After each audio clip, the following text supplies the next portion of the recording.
संभाजी ब्रिगेडच्या अधिवेशनात पुन्हा एकदा मी आलो आहे. मागच्या अधिवेशनाला पण मी होतो. या संघटनेच्या अधिवेशनाला यायची 2 कारणं. एक तर अशा प्रकारच्या संघटनांच्या अधिवेशनाला जावं की जाऊ नये असं माझ्या व्यवसायात खूप लोक विचारतात. याचं कारण संभाजी ब्रिगेडची एक विशिष्ट प्रकारची वाटचाल. 2 कारणासाठी मी इथे येतो, पुन्हा पुन्हा येतो. एक तर प्रवीणदादा गायकवाडांचा स्नेह, कन्येसारख्या तरुण सरकारचा सततचा तगादा हा भाग आहेच. पण त्याच्यापेक्षा महत्त्वाचं आहे की या संघटनेच्या वाटचालीत जी वळणं घेत संघटना पुढे निघाली आहे, मला वाटते की ते मी ज्या गोष्टी मानतो त्याची जी सुसंगत आहे. त्यामुळं संघटनेला कोण काय म्हणतं, त्याचं परसेप्शन काय आहे, याच्यापेक्षा काही चांगलं नवं घडवायची शक्यता जिथं आहे तिथं जावं, याच हेतून मी इथं पुन्हा पुन्हा येतो. दादाने बोललो तर पुन्हा येईल. मी मागच्या आपल्या अधिवेशनामध्ये जागतिकीकरण आणि एकूण अर्थव्यवस्था अशा विषयावर बोललो होतो. यावेळेला प्रवीणदादा म्हणाले की महाराष्ट्र धर्म वाढवावा अशी संकल्पना आहे, तर त्याच विषयावर बोला.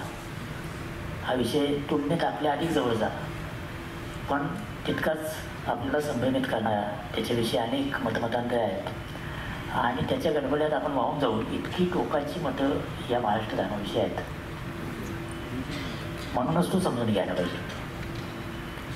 महाराष्ट्र धर्म का समजून घ्यायचा आणि आपली संघटना ज्या दिशेनं चालली त्याचा काय संबंध हे पण मांडायचा मी प्रयत्न करेन. संभाजी ब्रिगेडनं अलीकडच्या काळामध्ये जे अस्मितेचे लढे जे आहेत तर त्याच्या पलीकडे जाऊन व्यापार, उद्योग, अर्थकारण याच्याविषयी बोलायला सुरुवात केली आणि तो एक अत्यंत स्वागत आहे असा बदल आहे. कुठल्याही अशा प्रकारच्या संघटनेचा म्हणजे काही विशिष्ट कॉजसाठी संघटना तयार होती, जशी संभाजी ब्रिगेड झाली, त्या संघटनेच्या वाटचालीमध्ये एक साचेबद्धपणा येत असतो. याचं कारण तुमच्या वाटचालीमध्ये अशा काही घटना झालेल्या आहेत किंवा तुम्ही घडवलेल्या आहेत की त्या घटनाच्या अनुषंगानं संघटनेकडे बघितलं जातं आणि संघटनेतल्या माणसांना पण हेच काहीतरी आहे असं वाटायला लागतं. असं वाटत असताना त्याच्या पलीकडे जायचं हे धाडस पण आहे आणि आव्हान पण आहे. हे आव्हान धाडस संभाजी ब्रिगेड आणि प्रवीणदादा त्यांचे सगळे सहकारी स्वीकारतात, पेलतात. त्यामुळं ही संघटना प्रवाही आहे आणि मी जो विषय मांडणार आहे महाराष्ट्र धर्म, तोही माझ्या मते प्रवाही आहे.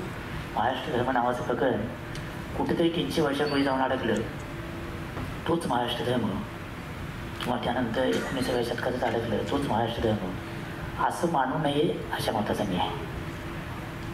आणि माझ्या मते मला जो काही समजला महाराष्ट्र धर्म म्हणजे काय तो मी मांडायचा प्रयत्न करेन आणि त्याची प्रस्तुतता त्याच्यातून आता आपल्याला काय शिकता येईल, विशेषतः संघटनेच्या उद्दिष्टाच्या दृष्टीनं त्याची प्रस्तुतता काय याचा पुढच्या 40-1 मिनिटात मांडायचा मी प्रयत्न करेन. तर मुळात महाराष्ट्र धर्मामध्ये राष्ट्र पण आहे, धर्म पण आहे आणि या दोन्ही गोष्टी अतिशय डेडली आहेत. डेडली असं नाही. धर्म आणि राष्ट्र या दोन्हीच्या नावाखाली जितकी हिंसा जगात झाली तितकी अन्य कुठल्याही गोष्टीनं झाली नसेल. या दोन्ही गोष्टींच्या नावानं धर्म आणि राष्ट्र या संकल्पनाच अशा आहेत की त्या माणसाला काहीही करायला भाग पडतात आणि अशा दोन्ही संकल्पना महाराष्ट्र धर्म त्याच्यामध्ये आहेत.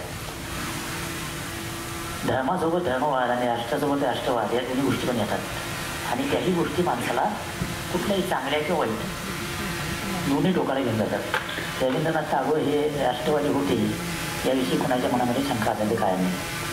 रवींद्रनाथाने असं राष्ट्रवादाविषयी म्हटलं आहे त्या माणसानं शोधलेला अत्यंत भुलवणारा आविष्कार म्हणजे माणसाला भूल पाडणारा आविष्कार की त्याच्या गुंगीमध्ये माणसं कमालीची हिंसक बनू शकतात आणि असा हिंसक बनलेला समाज तो तसा आहे असं सांगणं सुद्धा घातक असतं. या प्रकारचा राष्ट्रवाद वेगवेगळ्या देशांमध्ये आणि आपल्या देशामध्ये पण भोगवळ वाटते.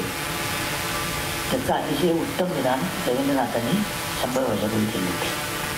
तर असा धर्म आणि राष्ट्र असे दोन्ही टोकाला जाऊ शकणाऱ्या कल्पना ज्याच्यामध्ये आहेत तो आणि महात्मा फुले ते खूप व्यापक करायचा प्रयत्न करतात आणि ते सगळ्या समाजाला या शिवाजी महाराजांच्या स्वराज्यासाठीचं काय म्हणतात की त्यांचा सहभाग सहयोग मान्य करतात आणि त्यातून शिवाजी महाराजांचं स्वराज्य हे सर्वसमावेशक आणि परधर्माचं म्हणजे मुस्लिमांचा असेल किंवा सगळ्या जातींचा सन्मान करणारं राज्य आहे, अशा प्रकारची मांडणी महात्मा फुले आणि त्यानंतरचे अनेक विचारवंत करतात. तिसरा जो प्रवाह आहे तो समन्वयवादी प्रवाह आहे. आणि तो प्रवाह धर्म आणि जात हे वास्तव आहे काय नाकारत नाही. हा प्रवाह प्रामुख्यानं राजाराम शास्त्री भागवत, न्यायमूर्ती रानडे आणि विठ्ठलरामजी शिंदे या मंडळींनी मांडलेला विचार आहे. त्यांनी जात आणि धर्म पूर्णपणे नाकारलेला नाही आहे, हे वास्तव आहे. पण त्यांचं म्हणणं आहे की जातीचा धर्माचा अर्थ कसा लावायचा आणि तो अर्थ आपल्याला समन्वयवादी लावता येतो का. आणि राजाराम शास्त्री भागवतांनी संपूर्ण महाराष्ट्राच्या इतिहासाचा अर्थ असा समन्वयवादी पद्धतीने लावलेला आहे. त्यामुळं मराठ्यांमध्ये जो एक नेहमी एक गंड असतो, या संघटनेच्या अधिवेशनाला यायची दोन कारणं. एक तर अशा प्रकारच्या संघटनांच्या अधिवेशनाला जावं की जाऊ नये असं माझ्या व्यवसायात खूप लोक विचारतात. याचं कारण संभाजी ब्रिगेडची एक विशिष्ट प्रकारची वाटचाल. दोन कारणासाठी मी इथे येतो, पुन्हा पुन्हा येतो एकतर. पण त्याच्यापेक्षा महत्त्वाचं आहे की या संघटनेच्या वाटचालीत जी वळणं घेत संघटना पुढे निघालेली आहे, मला वाटतं की ते मी ज्या गोष्टी मानतो त्याची सुसंगत आहे. त्यामुळं संघटनेला कोण काय म्हणतं, त्याचं परसेप्शन काय आहे, याच्यापेक्षा काही चांगलं नवं घडवायची शक्यता जिथं आहे तिथं जावं, याच हेतूनं मी इथं पुन्हा पुन्हा येतो. दादाने बोललो होतं का नाही, मी मागच्या आपल्या अधिवेशनामध्ये जागतिकीकरण आणि एकूण अर्थव्यवस्था अशा विषयावर बोललो होतो. यावेळेला प्रवीण दादा म्हणाले की महाराष्ट्र धर्म वाढवावा अशी संकल्पना आहे, तर त्याच विषयावर बोला.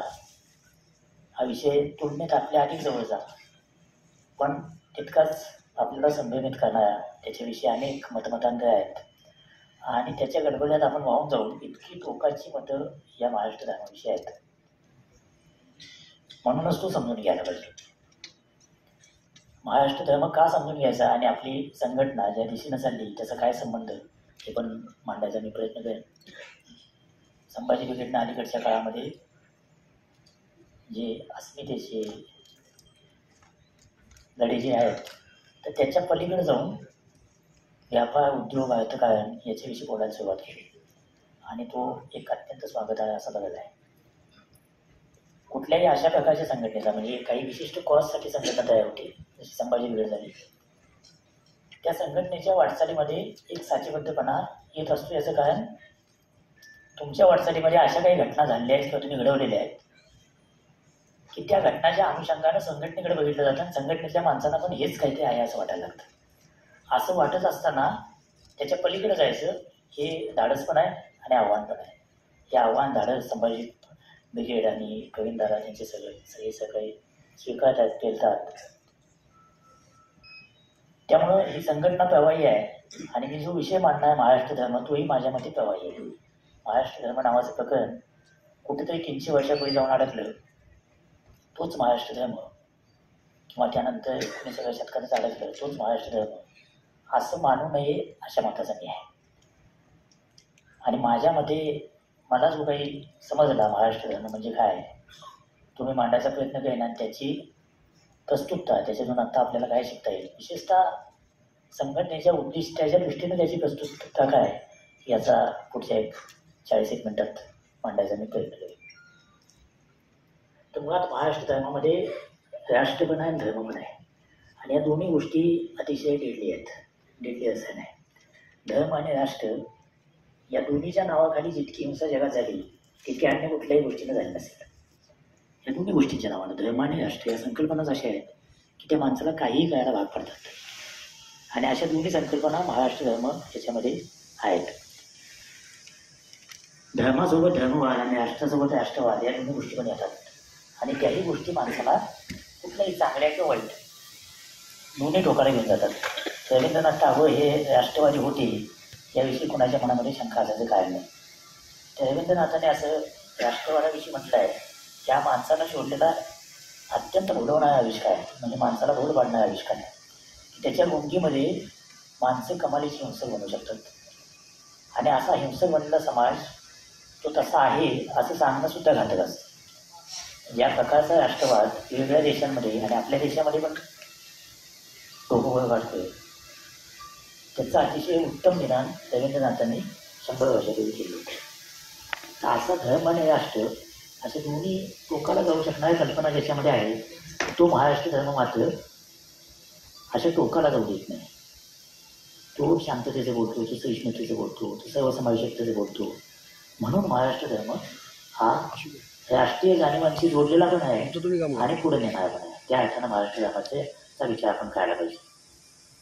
आणि आपली संघटना ज्या दिशेनं निघाली आहे म्हणजे एक इतिहास आहे, तो इतिहास तसाच राहणार आहे. म्हणजे त्या ज्या चळवळी आहेत त्याची गरज संपलेली आहे अशाचा भाग नाही.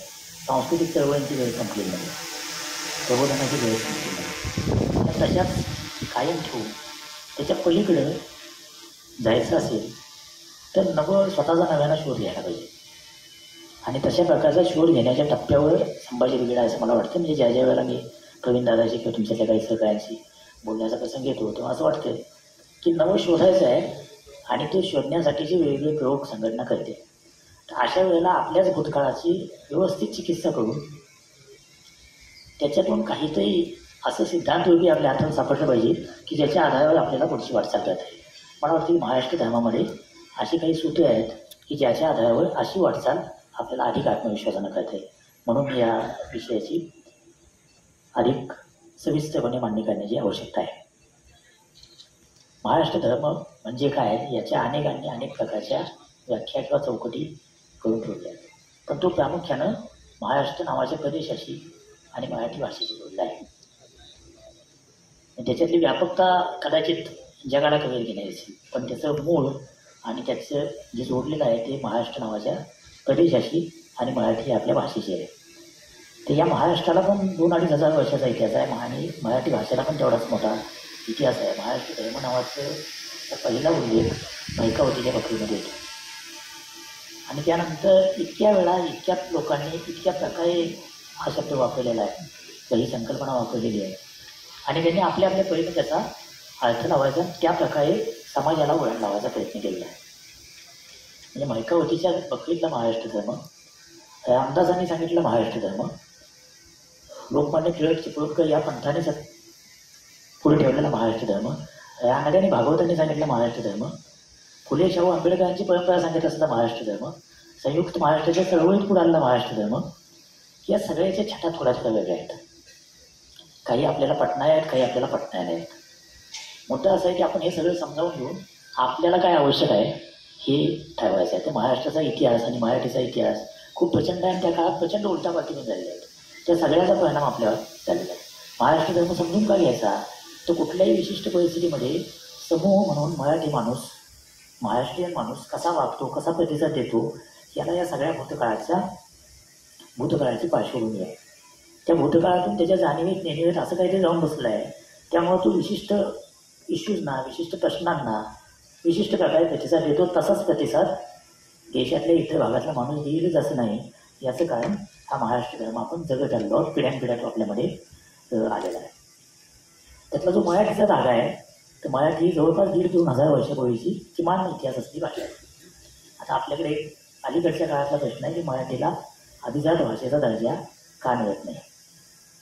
तर त्याच्यामध्ये आपल्याच अनेक विद्वानांनी म्हणजे ज्यांनी महाराष्ट्र धर्माची मांडणी केली आणि ती मांडणी कधीतरी सर्वमान्य किंवा डॉमिनंट होती, जे प्रभावी होती, अशा लोकांनी पण सातत्याने एक गोष्ट ठसवायचा प्रयत्न केला की मराठी ही संस्कृतोद्भव भाषा आहे. संस्कृतच्या पोटातून मराठी आली.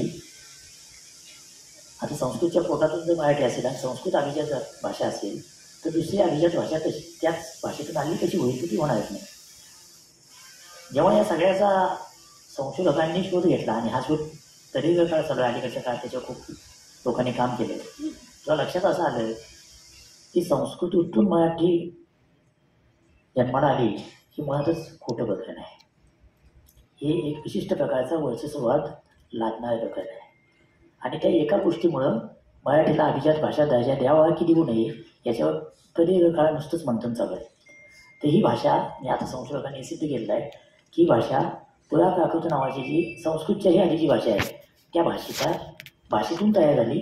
तर त्या काळातल्या आजचा जो महाराष्ट्र आहे ज्याला कधी ते दंडकारण्य म्हणत होते, त्या दंडकारण्याच्या परिसरात बोलल्या जाणाऱ्या अनेक बोली भाषांच्या समुच्चयातून आकारलेली भाषा आहे. त्यामुळे ती जैव पद्धतीनं सेंद्रिय पद्धतीनं तयार झालेली भाषा आहे, ती कोणाच्या पोटातून आली नाही. त्यामुळे आता असं अनेक विद्वान म्हणत आहेत की संस्कृत असलीच तर मराठीची मावशी असेल किंवा बहीण असेल, आई नक्कीच नाही. एक महाराष्ट्र धर्माचा धागा काय आहे तर आमची भाषा ही या मातीतून उगवलेली भाषा आहे. त्या भाषेला कुठल्या तरी भाषेच्या पोटातून आले म्हणून दुजे मात्र स्वीकारायचं काही कारण नाही. असंही काही संशोधकांनी दाखवून दिलेलं आहे. ज्ञानेश्वरांनी 12व्या शतकात जेव्हा ज्ञानेश्वरी लिहिली त्या काळातली मराठी आणि त्या काळातली इंग्लंडमधली प्रचलित असलेली इंग्रजी ही भाषा समृद्धीच्या अर्थानं काही फार पुढे गेली नव्हती. म्हणजे साधारण समान पातळी होत्या. नंतर इंग्रजांनी सगळ्या जवळपास जगावर राज्य केलं, सगळ्या दुनियेतल्या भाषातले शब्द घेतले आणि इंग्रजी खूप हे विज्ञानाची भाषा झाली, ज्ञान भाषा झाली वगैरे.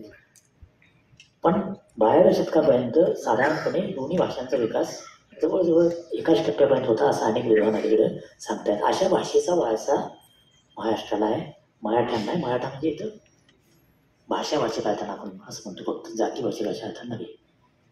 त्याच्यावर अनेकदा खुलासा झालेला आहे आणि अंतिम खुलासा यशवंतराव चव्हाणांनी केलेला आहे की संयुक्त महाराष्ट्र मराठ्यांचा म्हणजे कुणाचा, तर तो मराठा जातीचा नव्हे तर मराठी बोलणाऱ्या सगळ्यांचा. त्यामुळे महाराष्ट्र धर्म कुणाचा, तर जो जो मराठी बोलतो आणि जो जो स्वतःला महाराष्ट्र म्हणतो अशा सगळ्यांचा महाराष्ट्र धर्म. त्या अर्थाने या धर्माकडे बघायला पाहिजे. म्हणजेच या धर्मामध्ये, या महाराष्ट्र धर्म नावाच्या संकल्पनेमध्ये अनेक घटकांचा, अनेक समाज घटकांचा, अनेक जाती धर्मांचा समुच्चय होतो. या अशा सगळ्यांना एकत्र घेऊन जाणं, त्यांचा समुच्चय करणं ही महाराष्ट्र धर्माचं एक लक्षण असायला पाहिजे. सर्वसाधारणपणे आपण असं बघतो की धर्म ही कल्पना एक कम्युनिटी तयार करते. विशिष्ट श्रद्धा मानणं आहे, विशिष्ट उपास्य दैवत मानणं आहे, विशिष्ट कर्मकांड मानणं आहे आणि ते सोडून बाकीचे त्यांना वगळणं म्हणजे धर्म तयार होणं. अशा प्रकारे तयार होतो. महाराष्ट्र धर्म आता असं कुणालाच वगळत नाही. ज्या प्रकारच्या महाराष्ट्र धर्माची कल्पना आपण करतो आहोत तो कुणालाच वगळत नाही, म्हणजे अन्य भाषिकांना पण वगळत नाही. त्यांच्याशी संबंध ठेवले पाहिजेत असं म्हणण्याची परंपरा आपल्या एकूण इतिहासाच्या तयार झाली आहे. त्यामुळं महाराष्ट्र धर्माचं एक लक्षण मराठी भाषा, दुसरं लक्षण महाराष्ट्र नावाचा प्रदेश की ज्या प्रदेशाला पण ज्ञात असा 1,500-2,000 वर्षाचा सलगपणे इतिहास आहे. आणि तो इतिहास म्हणजे आपल्याला इतिहास म्हणजे लढायांचा, राज्यकर्त्यांचा असाच असतो. पण आपल्या महाराष्ट्रामध्ये अनेक ठिकाणी अशा गोष्टी संशोधकांना सापडल्या आहेत की त्याच्यातून असं सिद्ध करता येतं की महाराष्ट्रातले लोक, त्याला कोणी हट्ट मराठ वेगळे अनेक संज्ञा वापरतात लोक आणि व्युत्पत्तीशास्त्राच्या आधारे सांगतात की महाराष्ट्र नाव कसं आलं. ते जे कोणी 1,500-2,000 वर्षापूर्वीचे लोक इथे होते, जे आपले मराठी माणसाचे पूर्वज म्हणता येतील, तर ते कधीतरी प्राचीन रोमच्या साम्राज्याशी व्यापारी संबंध ठेवत होते असं आता सिद्ध झालेलं आहे. म्हणजेच महाराष्ट्रातल्या मराठी माणसाला इतिहास काय आहे, तो लढायांचा आहे, शौर्याचा आहे, विजयाचा आहे, पराभवाचा आहे, सगळ्या प्रकारचा आहे. पण तो अशा प्रकारे व्यापारात निपुणता दाखवण्याचा पण आहे आणि ज्याचा तुमच्या संघटनेशी थेट संबंध आहे. ज्या दिशेनं आपण निघालेलो आहोत तर त्या दिशेत व्यापार, उद्योग, व्यवस्थापन याच्यातली निपुणता, त्यातली कौशल्य शिकणं याला जर आपण महत्त्व देत असू तर कधीतरी आपल्या इतिहासात हे सुद्धा जगाशी व्यवहार करता यावं इतकी निपुणता इथल्या आपल्या पूर्वजांनी मिळवलेली होती. त्या अर्थानं पण महाराष्ट्र धर्माकडे बघता येईल. आणि असा महाराष्ट्र धर्म तो पुन्हा सातवाहनांच्या काळामध्ये एक साम्राज्य म्हणून पुढे आला आणि त्यानंतर परचक्र ज्याला म्हणता येईल किंवा बाहेरून आलेलो ज्यांनी महाराष्ट्रातल्या इतर देशीयांवर, इथं असलेल्या मूळ लोकांवर राज्य केलं. असं 400-450 वर्षाचा आपण त्यानंतर छत्रपती की मराठा उत्तरेतून आलेले ते मूळ मराठे असाही गंड असतो. राजाराम शास्त्री भागवतांनी हा सिद्धांत पण उलटा केलेला आहे. ते म्हणतात की मराठा कुठं बाहेर आले नाहीत, ते मुळात इथलेच आहेत. इथूनच ते काळाच्या ओघात उत्तरेत गेले, उत्तरेत वेगवेगळ्या ठिकाणी पसरले आणि नंतर मराठ्यांचं साम्राज्य झालं. त्यानंतर त्यातले काही परत आले असतील, पण तो समाज इथलाच आहे. या संपूर्ण इतिहासाची ती व्युत्पत्तीशास्त्राच्या अर्थानं शब्दांची व्युत्पत्ती, अशा व्युत्पत्तीशास्त्राच्या आधारे ते अर्थ असा लावत आहेत की मराठ्यांचं जे कर्तृत्व आहे, म्हणजे महाराष्ट्रातल्या लोकांचं जे कर्तृत्व आहे ते इथल्याच लोकांचं कर्तृत्व आहे आणि ते एकमेकांना समजावून घेण्यातलं कर्तृत्व आहे. ते एकमेकांना दूर लोटण्यातलं नाही आहे. त्यांनी खूप कठोर टीका केली आहे सगळ्या ब्राह्मण्यवादी विचारांमुळे आणि तसं विचार करणाऱ्या सगळ्यांना, म्हणजे भिका राजवाड्यांच्या एकूण विचारविभागावर सगळ्यात प्रखट टीका करणारे हे 2-3 विचारवंत आहेत.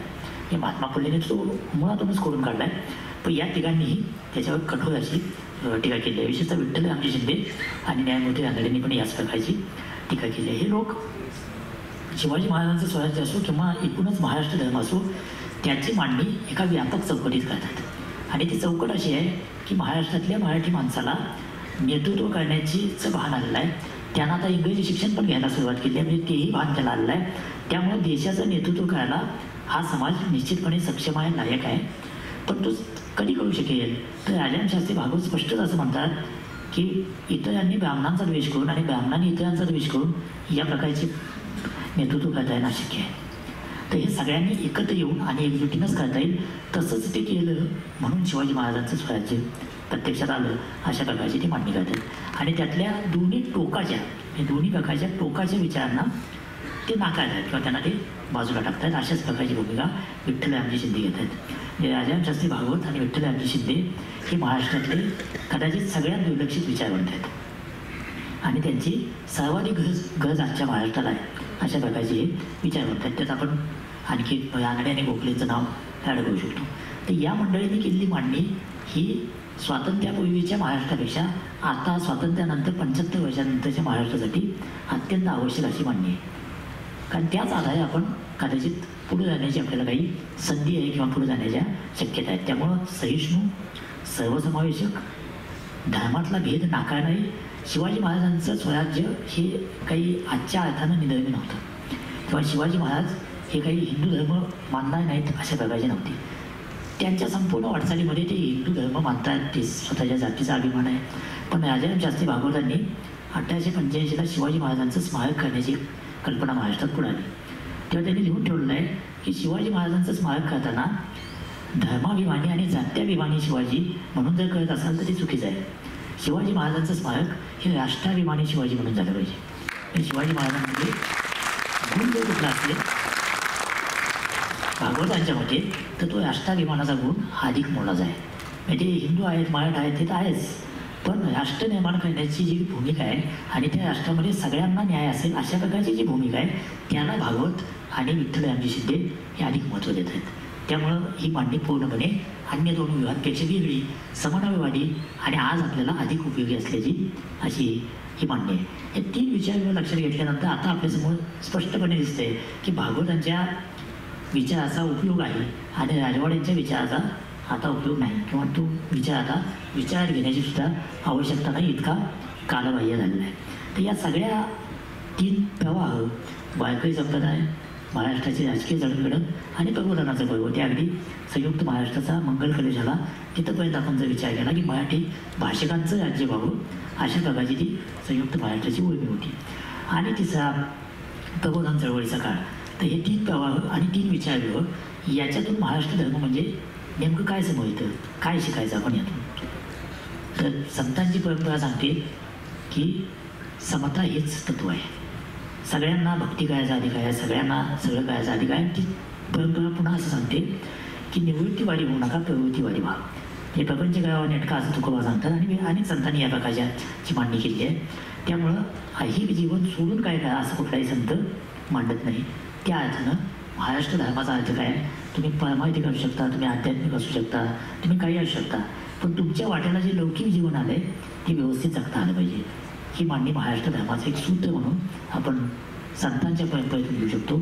शिवाजी महाराजांनी उभं केलेलं स्वराज्य आणि एकूणच नंतरची मराठा कॉन्फिडन्सी, यातून आपल्याला काय दिसते तर संपूर्ण देशाचं नेतृत्व करण्याची आकांक्षा असलेला समाज हे महाराष्ट्र धर्माचं एक सूत्र म्हणून आपल्याला समोर येते. त्याचबरोबर त्याच्यासाठी लागणारे सगळे गुण हे मराठी माणसामध्ये आहेत असा आत्मविश्वास त्या राज्याने दिला. हा एक गुण आपल्याला दिसतो. म्हणजे मराठीचा अभिमान, महाराष्ट्र या राज्याभोवतीची अस्मिता म्हणा आणि आम्ही राज्यकर्ता समाज आहोत, होऊ शकतो याविषयीचा आत्मविश्वास या भोवती. आणि तसं झाल्यानंतर सुद्धा म्हणून काही आम्ही देशाच्या विरोधात नाही. म्हणजे महाराष्ट्रामध्ये राष्ट्र आहे म्हणून राष्ट्रापेक्षा महाराष्ट्र वेगळा आहे असं महाराष्ट्रात कधीच कोणी म्हणणार नाही. अलीकडच्या काळामध्ये तमिळनाडूला एक विद्वान राज्यपाल आलेले आहेत. त्यांनी असं सांगितलं की तमिळनाडूमधलं नाडू काढून टाका. का नाडू काढून टाका, तर नाडू म्हणजे राष्ट्र. आणि एका भारतामध्ये भारत हे राष्ट्र असताना तमिळनाडूमध्ये आणखी वेगळं राष्ट्र कशाला पाहिजे असं या राज्यपालांचं म्हणणं. त्याच्यावर प्रचंड वाद झाला, त्यांच्या विधिमंडळाचा गदारोळ झाला वगैरे वगैरे. असं कोणी जर महाराष्ट्रात आपल्याला म्हटलं तर आपण काय करू? तेच तमिळ माणसानं तमिळनाडूत केलं. तर हे जे मुद्दा काय आजच्या आपल्या वास्तवाशी सुसंगत मुद्दा काय यातला, तर भारत हा एक देश असला तर या देशामध्ये अनेक राज्य, अनेक भाषा, अनेक प्रांत, अनेक प्रकारच्या खाण्यापिण्याच्या सवयी, अनेक प्रकारचे कपडे घालण्याच्या सवयी, असं इतक्या प्रकारचं वैविध्य आहे. ते सगळं सोडून जर तुम्ही एका साच्यात सगळ्यांना बसवायला गेला तर ते अशक्य आहे. आणि तेच महाराष्ट्र धर्म सांगतोय की आम्ही असे आहोत, आम्ही असेच असणार आहोत. पण म्हणून काय आम्ही देशाच्या विरोधात नाही, आम्ही देशाच्या एकूण राष्ट्रीयतेमध्ये मिसळून गेलेले लोक आहोत. ते तसं मिसळून जाताना आम्ही आमच्या मूळ संस्कृतीचे धागे सोडलेच पाहिजेत असं नाही.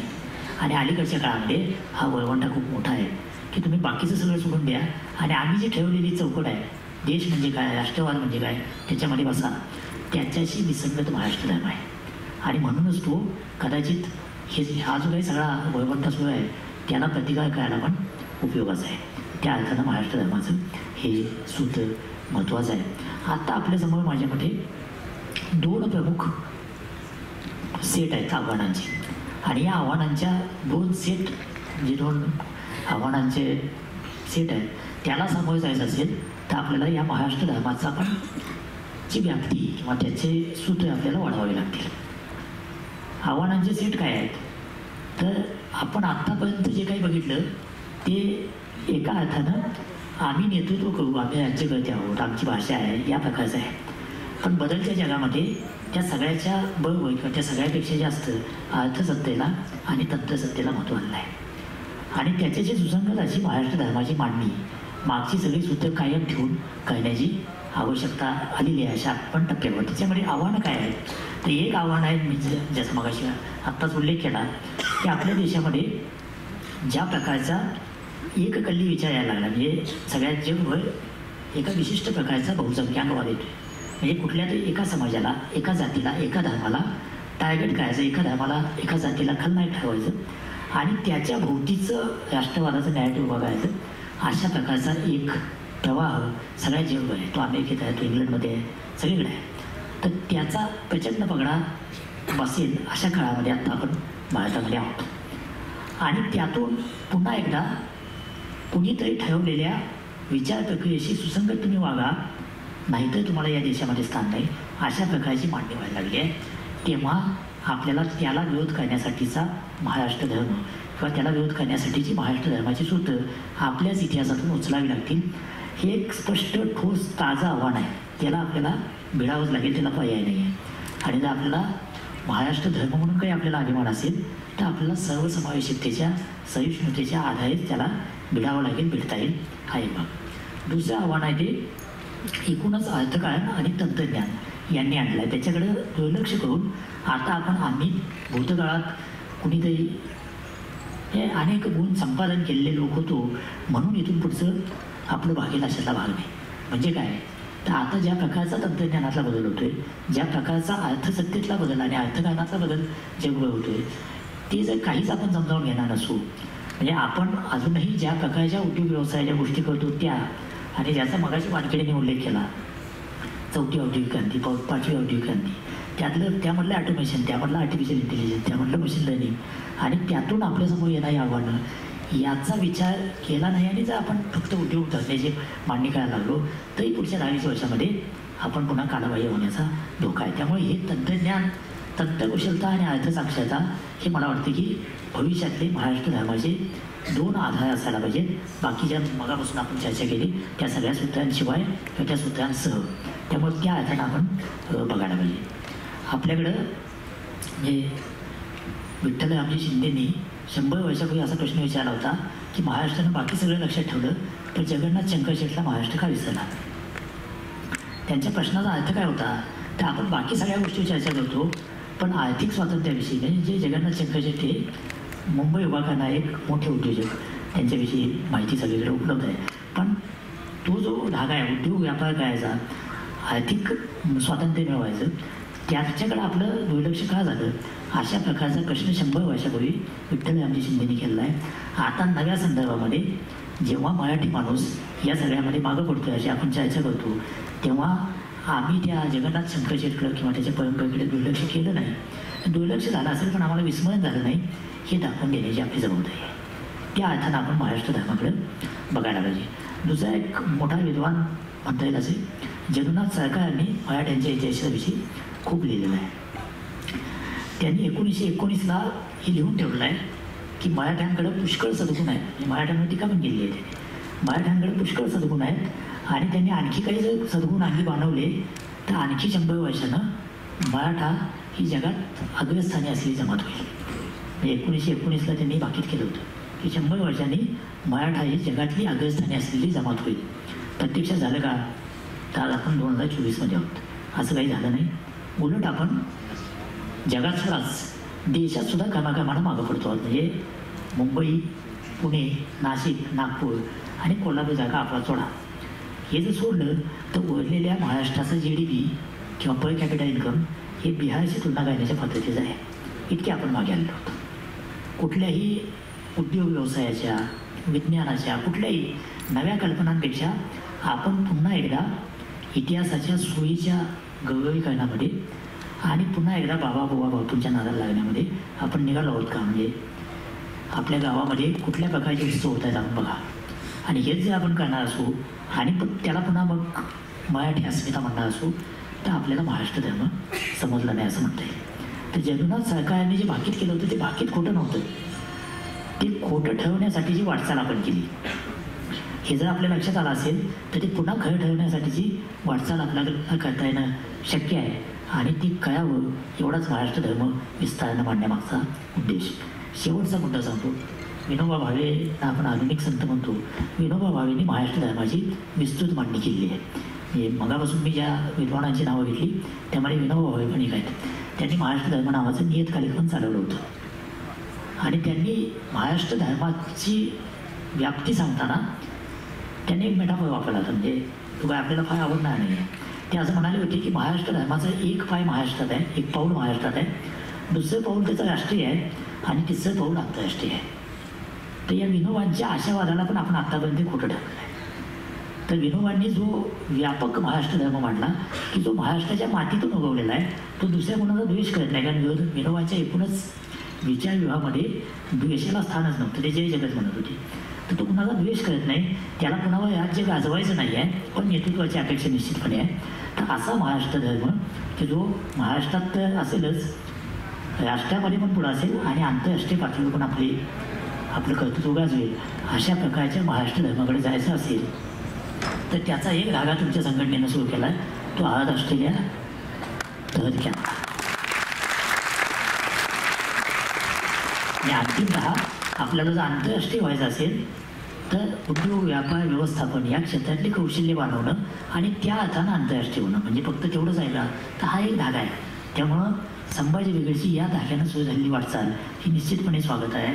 त्याला अनेक गोष्टी इतकी जोडता येतील आणि त्या जोडून विनोबांच्या अपेक्षेतला, जगन्नाथ सरकारांच्या अपेक्षेतला महाराष्ट्र धर्म आणि तो जागवणारा मराठी माणूस आपल्याला घडवता येणं शक्य आहे. त्यासाठी मी संभाजी ब्रिगेडला शुभेच्छा देतो.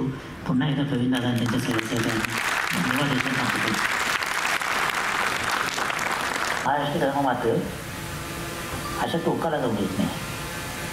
तो शांततेचं बोलतो, तो सहिष्णुतेचं बोलतो, तो सर्वसमावेशकतेचं बोलतो. म्हणून महाराष्ट्र धर्म हा राष्ट्रीय जाणीवांशी जोडलेला पण आहे आणि पुढे नेणारा पण आहे. त्या अर्थानं महाराष्ट्र धर्माचा विचार आपण करायला पाहिजे.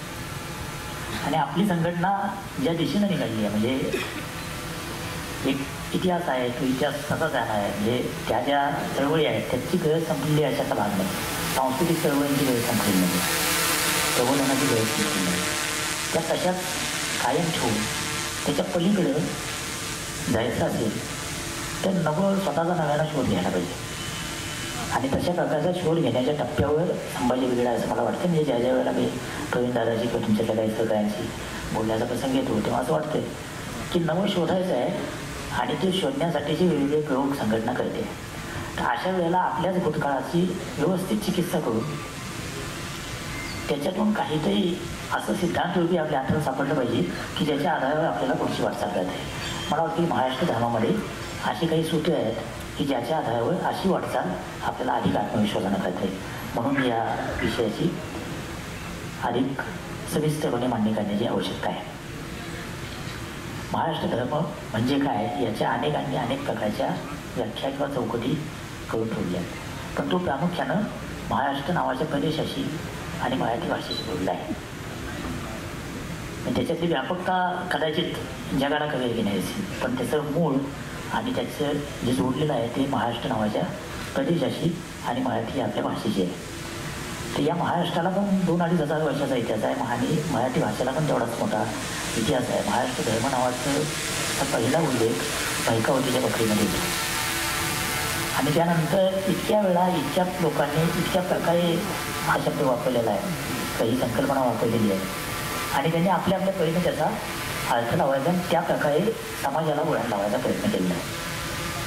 म्हणजे मैकावतीच्या बकरीतला महाराष्ट्र धर्म, रामदासांनी सांगितलं महाराष्ट्र धर्म, लोकमान्य टिळक चिपळूणकर या पंथाने पुढे ठेवलेला महाराष्ट्र धर्म, रानडे आणि भागवतांनी सांगितलं महाराष्ट्र धर्म, फुले शाहू आंबेडकरांची परंपरा सांगत असला महाराष्ट्र धर्म, संयुक्त महाराष्ट्राच्या चळवळीत पुढे आलेला महाराष्ट्र धर्म, या सगळ्याच्या छटा थोड्या वेगळ्या आहेत. काही आपल्याला पटणार आहेत, काही आपल्याला पटणार नाहीत. मुद्दा असा आहे की आपण हे सगळं समजावून घेऊन आपल्याला काय आवश्यक आहे हे ठरवायचं आहे. तर महाराष्ट्राचा इतिहास आणि मराठीचा इतिहास खूप प्रचंड आहे आणि त्या काळात प्रचंड उलटापालटीने झालेले आहेत. त्या सगळ्याचा परिणाम आपल्यावर झालेला आहे. महाराष्ट्र धर्म समजून का घ्यायचा, तर कुठल्याही विशिष्ट परिस्थितीमध्ये समूह म्हणून मराठी माणूस, महाराष्ट्रीयन माणूस कसा वागतो, कसा प्रतिसाद देतो, याला या सगळ्या भूतकाळाची पार्श्वभूमी आहे. त्या भूतकाळातून त्याच्या जाणीवेत नेणीवेत असं काहीतरी जाऊन बसलं आहे. त्यामुळं तो विशिष्ट इश्यूजना, विशिष्ट प्रश्नांना विशिष्ट प्रकारे प्रतिसाद देतो. तसाच प्रतिसाद देशातल्या इतर भागातला माणूस देईलच असं नाही. याचं कारण हा महाराष्ट्र धर्म आपण जगत आलो आहोत, पिढ्यानपिढ्या आपल्यामध्ये आलेला आहे. त्यातला जो मराठीचा धागा आहे, तर मराठी ही जवळपास 1,500-2,000 वर्षापूर्वीची किमान इतिहास असलेली भाषा आहे. आता आपल्याकडे एक अलीकडच्या काळातला प्रश्न आहे की मराठीला अभिजात भाषेचा दर्जा का मिळत नाही. तर त्याच्यामध्ये आपल्याच अनेक विद्वानांनी म्हणजे ज्यांनी महाराष्ट्र धर्माची मांडणी केली आणि ती मांडणी कधीतरी सर्वमान्य किंवा डॉमिनंट होती, जी प्रभावी होती, अशा लोकांनी पण सातत्याने एक गोष्ट ठसवायचा प्रयत्न केला की मराठी ही संस्कृतोद्भव भाषा आहे. संस्कृतच्या पोटातून मराठी आली. आता संस्कृतच्या पोटातून जर मराठी असेल आणि संस्कृत अभिजात भाषा असेल तर दुसरी अभिजात भाषा त्याच भाषेतून आली कशी होईल ती होणारच नाही. जेव्हा या सगळ्याचा संशोधकांनी शोध घेतला आणि हा शोध प्रदीर्घ काळ चालू अलीकडच्या काळात त्याच्यावर खूप लोकांनी काम केलं, तेव्हा लक्षात असं आलं की संस्कृतून मराठी जन्माला आली ही मुळातच खोटं प्रकरण आहे.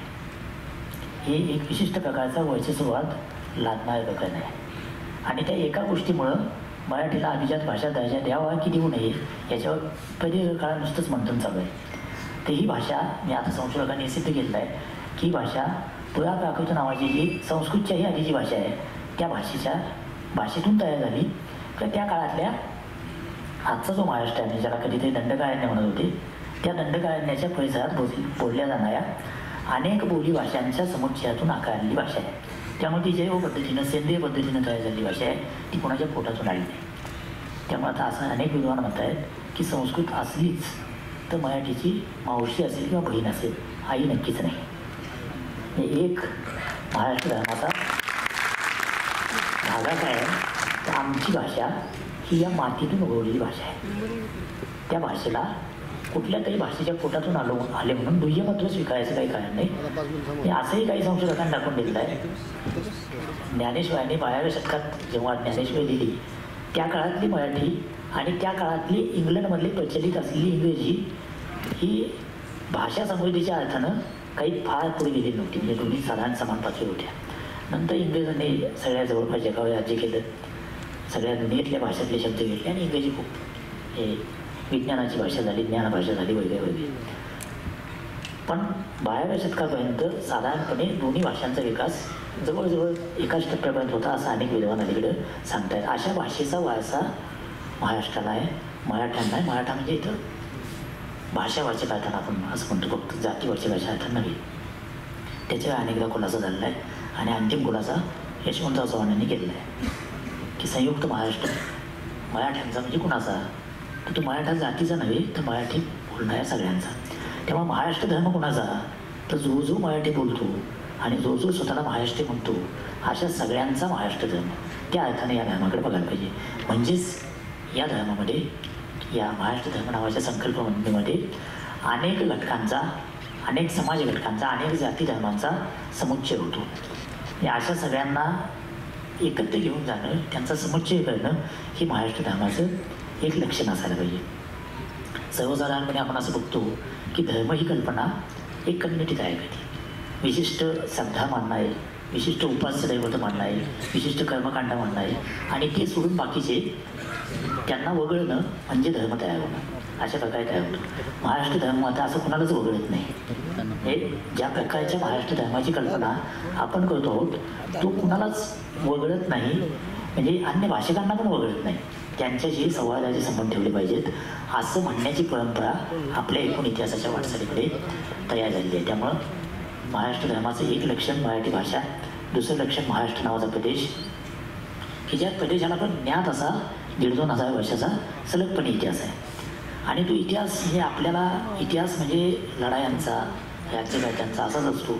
पण आपल्या महाराष्ट्रामध्ये अनेक ठिकाणी अशा गोष्टी संशोधकांना सापडल्या आहेत की त्याच्यातून असं सिद्ध करता येतं की महाराष्ट्रातले लोक, त्याला कोणी हट्ट मळट्ट वेगळे अनेक संज्ञा वापरतात लोक आणि व्युत्पत्तीशास्त्राच्या आधारे सांगतात की महाराष्ट्रात नाव कसं आलं. तर हे जे कोणी 1,500-2,000 वर्षापूर्वी जे लोक इथे होते, जे आपले मराठी माणसाचे पूर्वज म्हणता येतील, तर ते कधीतरी प्राचीन रोमच्या साम्राज्याशी व्यापारी संबंध ठेवत होते असं आता सिद्ध झालेलं आहे. म्हणजेच महाराष्ट्रातल्या मराठी माणसाला इतिहास काय आहे, तो लढायांचा आहे, शौर्याचा आहे, विजयाचा आहे, पराभवाचा आहे, सगळ्या प्रकारचा आहे. पण तो अशा प्रकारे व्यापारात निपुणता दाखवण्याचा पण आहे आणि ज्याचा तुमच्या संघटनेशी थेट संबंध आहे की ज्या दिशेनं आपण निघालो आहोत तर त्या दिशेत व्यापार, उद्योग, व्यवस्थापन याच्यातली निपुणता, त्यातली कौशल्य शिकणं याला जर आपण महत्त्व देत असू तर कधीतरी आपल्या इतिहासात हे सुद्धा जगाशी व्यवहार करता यावं इतकी निपुणता इथल्या आपल्या पूर्वजांनी मिळवलेली होती. त्या अर्थानं पण महाराष्ट्र धर्माकडे बघता येईल. म्हणजे असा महाराष्ट्र धर्म तो पुन्हा सातवाहनांच्या काळामध्ये एक साम्राज्य म्हणून पुढं आला आणि त्यानंतर पळचक्र ज्याला म्हणता येईल किंवा बाहेरून आलेलो ज्यांनी महाराष्ट्रातल्या इतर देशीयांवर, इथं असलेल्या मूळ लोकांवर राज्य केलं, असं 400-450 वर्षाचं आंदोलन. त्यानंतर छत्रपती शिवाजी महाराजांचं स्वराज्य. म्हणजे चढ उतार म्हणाल तर महाराष्ट्रानं टोकाची बघितली आहेत. आणि तो जो म्हटला 300-400 वर्षाचा काळ आहे की ज्याला आपण असं म्हणतो की शिवाजी महाराजांच्या रूपानं महाराष्ट्रातला स्वाभिमानाचा अहंकार जागा झाला, मराठी अस्मिता जागी झाली आणि महाराष्ट्राचं, मराठी माणूस काहीतरी करू शकतो, काहीतरी करू शकतो म्हणजे राज्य करू शकतो हे सिद्ध झालं. तर त्याच्या आधीचा 300-400 वर्षाचा जो काळ आहे तर त्या काळामधला जो ह्रास झाला त्याचीही मान्य अनेक जण असं करतात की मधल्या काळामध्ये जो जात आणि वर्ण याच्या नावानं वर्चस्ववादाचा खेळ सगळ्या देशभर मांडला गेला, त्याची टोकाची रूपं महाराष्ट्रानं पाहिली आणि त्याचाही यामध्ये वाटा आहे.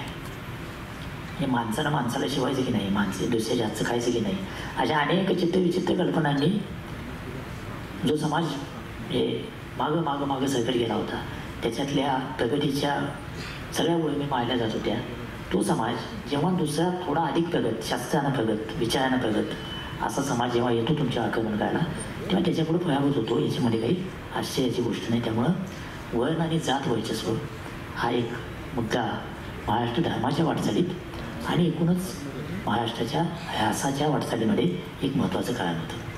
आणि जेव्हा हे सोडलं तेव्हा शिवाजी महाराजांचं स्वराज्य उभं राहिलं. आता या महाराष्ट्र धर्माच्या कल्पनेकडं वेगवेगळ्या पद्धतीनं बघितलं जातं. वेगवेगळ्या पद्धतीनं बघितलं जातं म्हणजे काय, तर महाराष्ट्रामध्ये 3 असे प्रवाह आहेत की ज्याच्या आधारे महाराष्ट्र धर्म म्हणजे काय किंवा त्या 3 प्रवाहांचं संमिलन, त्या 3 प्रवाहांचं एकत्रीकरण आणि त्यातून जी काही सूत्र समोर आली ती म्हणजे महाराष्ट्र धर्म, ती म्हणजे आजचा महाराष्ट्र. अशा पद्धतीची मांडणी केली जाते, करता येते. माझ्या मते ती रास्त मांडणी आहे म्हणून मी त्याच्यावर थोडा अधिक बोलत होतो. हे 3 प्रवाह कुठले, तर एक प्रवाह वारकरी संप्रदायाचा की ज्याच्यामध्ये भक्ती संप्रदाय ज्याला आपण म्हणतो, ज्ञानेश्वरापासून सुरू झाली, तुकाराम महाराजांनी शेवटी निळोबा या गोयंतीन थांबते ही वारकरी संप्रदायाची का भागवत धर्माची चौकट हा एक प्रवाह आहे की ज्याच्यातून आजचा महाराष्ट्र साकारला. ती परंपरा आपल्याला नाकारता येत नाही, ती परंपरा सोडून आजच्या महाराष्ट्राचा विचार करता येत नाही. त्यामुळे तो एक प्रवाह आहे. दुसरा प्रवाह आहे की राजकीय महाराष्ट्र. हे आपल्यापैकी सगळ्यांना राजकारणाची प्रचंड हौस असलेली लोक होतं. तर हा महाराष्ट्रातलं राजकारण आणि व्यवस्था म्हणून राजकारण हे सातवाहनापासून ते संयुक्त महाराष्ट्र घडला तिथंपर्यंत मराठी माणूस अनेक वेळा देशाचं नेतृत्व करण्याच्या टोकापर्यंत गेला आणि पुन्हा संकुचित पण झाला. अशा अनेक वळणं आपल्या वाटचालीमध्ये आहेत. तर ही जी राजकीय परंपरा आहे त्याच्यातून झालेली जागृती आहे, तो एक महाराष्ट्र धर्माचा आधार आहे किंवा तो एक प्रवाह आहे. आणि तिसरा प्रवाह आहे तो 19व्या शतकाच्या शेवटी आणि 20व्या शतकाच्या पूर्वार्धात आपल्या महाराष्ट्रामध्ये ज्या काही प्रबोधनाच्या चळवळी झाल्या, ज्याला प्रबोधन पर्व असं म्हटलं जातं, आणि त्या काळामध्ये वेगवेगळ्या प्रकारच्या आणि वेगवेगळ्या शेडच्या म्हणजे टोकाच्या धर्मवादापासून ते संपूर्ण धर्मच नाकारण्यापर्यंत सगळ्या प्रकारच्या शेडचं नेतृत्व महाराष्ट्रातले लोक करत होते, मराठी लोक करत होते. आणि ती जी उसळण आहे त्यातूनही आजचा महाराष्ट्र साकारला. तर या 3 प्रवाहांचं प्रामुख्यानं एकत्रीकरण म्हणजे आजचा महाराष्ट्र आहे. आणि या 3 प्रवाहांच्या एकत्रीकरणाकडे बघायचं कसं याचे पुन्हा 3 विचारव्यूह आहेत. त्याच्याकडे मी नंतर येतो. आणि ते विचारव्यूह समजल्यानंतर आपल्या लक्षात येईल की हे प्रकरण किती गुंतागुंतीचं आहे महाराष्ट्र धर्म नावाचं. तर पहिल्यांदा जो घटक आहे याच्यातला तो संत परंपरेचा आहे. संत परंपरेमध्ये आपण सगळेच मानतो की ज्ञानेश्वरांपासून संत परंपरेची सुरुवात झाली आणि अनेकांनी अशी मांडणी केली आहे. सुरुवातीला ती मांडणी न्यायमूर्ती महादेव गोविंद रानडेंनी केली की महाराष्ट्रात शिवाजी महाराजांचं स्वराज्य किंवा मराठ्यांचं स्वराज्य उभं राहू शकलं आणि जे सगळे दबलेले पिचलेले लोक होते ते अशा एका उदात्त ध्येयासाठी एकत्र आले. याच्यासाठी जमीन नांगायचं जे काम आहे ते महाराष्ट्रातल्या भक्ती परंपरेने केलं, ज्ञानोबा तुकोबांच्या परंपरेने केलं. अशी मांडणी पहिल्यांदा रानडेंनी केली, न्यायमूर्ती रानडेंनी केली. आणि त्यानंतर ती प्रदीर्घ काळ चालत आले. आत्ता पण ती त्या प्रकारची मांडणी होते. त्याच्यावर आक्षेप असणारी पण एक मांडणी आहे, पण ते तूच आपण बाजूलतो. तर ही म्हणजे देशभर भक्ती चळवळ झाली आणि महाराष्ट्रात भागवत धर्म भक्ती चळवळीचाच भाग आहे. तर बाकीच्या ठिकाणी शिवाजी महाराजांच्या स्वराज्यासारखं राज्य का आलं नाही आणि ते महाराष्ट्रातच का आलं? तर याचं कारण ज्या प्रकारच्या समतेचा विचार, ज्या प्रकारचं भेदाभेद अमंगळ असं म्हणण्याची भूमिका महाराष्ट्रातल्या संतांनी घेतली. भले त्यांनी शस्त्र हातात घ्या आणि लढा असं सांगितलं नसलं, उघडपणे सांगितलं नाही, कुठल्याच संतांना सांगितलं नाही. पण महाराष्ट्रातल्या संतांनी ज्या गोष्टीनं महाराष्ट्रातल्या माणसाच्या पराक्रमावर एक काजळी धरली होती, नवा विचार करण्यावर एक बंधन आणलं होतं, त्याच्यातून सुटका करून घेण्याचा मार्ग दाखवला. हे प्रश्न काय होता तर त्या काळात ज्ञान कोणी घ्यावं. आता हे ज्ञान म्हणजे तर काय होतं?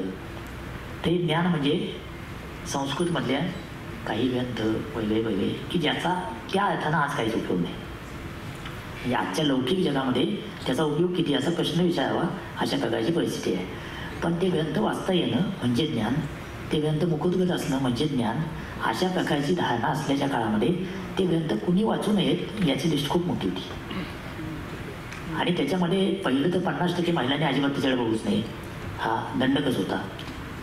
आता लोक असंही म्हणतात की तो वेगळा विषय आहे की हे काही मुळात भारतात नव्हतं, नंतर आलं वगैरे. त्याच्या तपशिलात खोलात आत्ता जायला नको.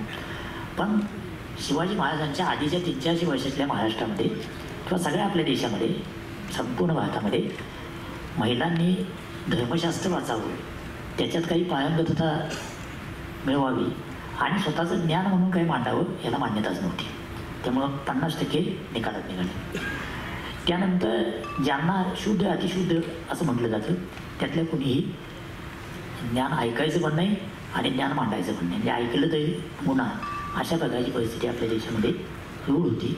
त्यामुळं तोही भाग सगळा वगळला गेला. त्यानंतर आणखी एक सिद्धांत मांडला होता की नंद राजाबरोबर सगळे क्षत्रिय संपले. त्यामुळे उरले कोण? फक्त ब्राह्मण उरले. तर फक्त ब्राह्मण त्यांनाच या सगळ्या ज्ञानाचा अधिकार असेल अशा प्रकारची मांडणी करण्याचा प्रघात त्या काळामध्ये होता. आणि तेव्हा ज्ञानेश्वर म्हणजे ज्या ज्ञानेश्वरांना त्याच धर्मव्यवस्थेनं ज्ञान मिळवण्याचा किंवा ज्ञान मांडण्याचा अधिकार नाकारला, ते ज्ञानेश्वरीसारखा हे तत्त्वज्ञानातले एक काय मुकुटमणी म्हणावा अशा प्रकारचा ग्रंथ लिहितात. आणि तो लिहिताना काय करतात तर जे म्हणजे एक पॅराडॉक्स म्हणता येईल अशा प्रकारचं आहे, आंतरविरोध म्हणता येईल अशा प्रकारचं आहे की आपली सगळी संत परंपरा एका बाजूला अद्वैताचा विचार मांडते, म्हणजे परमार्थाच्या अंगानं जर बघितलं तर वेदांचा विचार मांडते. वेद सन्मुख आहेत, ज्ञानेश्वरांपासून तुकारामपर्यंतचे सगळे संत हे वेद सन्मुख आहेत. असं असताना सुद्धा ते विचार मात्र समतेचा मांडतात. हे डॉक्टर सदानंद मोरे यांनी अलीकडच्या काळात महाराष्ट्राच्या जडणघडणीवर विस्तृत लिखाण केलं आहे. त्याने एक उत्तम मुद्दा मांडला आहे की ज्ञानेश्वरांनी केलेल्या क्रांतीचं रहस्य काय. तर ते असं म्हणतात, म्हणजे त्यांनी केलेली मांडणी आहे आणि ती पटायला हरकत नाही, की ज्ञानेश्वरांनी श्रुती, स्मृती आणि पुराण ह्याच्यामध्ये श्रुती श्रेष्ठ म्हणजे वेद श्रेष्ठ, त्यानंतर स्मृती आणि त्यानंतर पुराण अशा प्रकारचा क्रम आहे.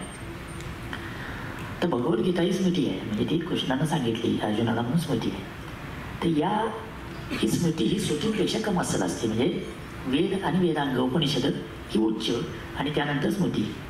ज्ञानेश्वरांनी हा क्रम उलटा केला आणि तो अत्यंत चलाखीने केला, तो वाद न घालता केला आणि त्याला सदानंद मोरे क्रांती म्हणतात. म्हणजे काय केलं तर त्यांनी असं सांगितलं की वेद हे परमेश्वराच्या झोपेतला निश्वास आहे, तर गीता ही परमेश्वरानं जागेपणी दिलेला श्वास आहे. कारण जागा असताना सांगितलं परमेश्वरानं, श्रीकृष्णानं जागा असताना सांगितलं.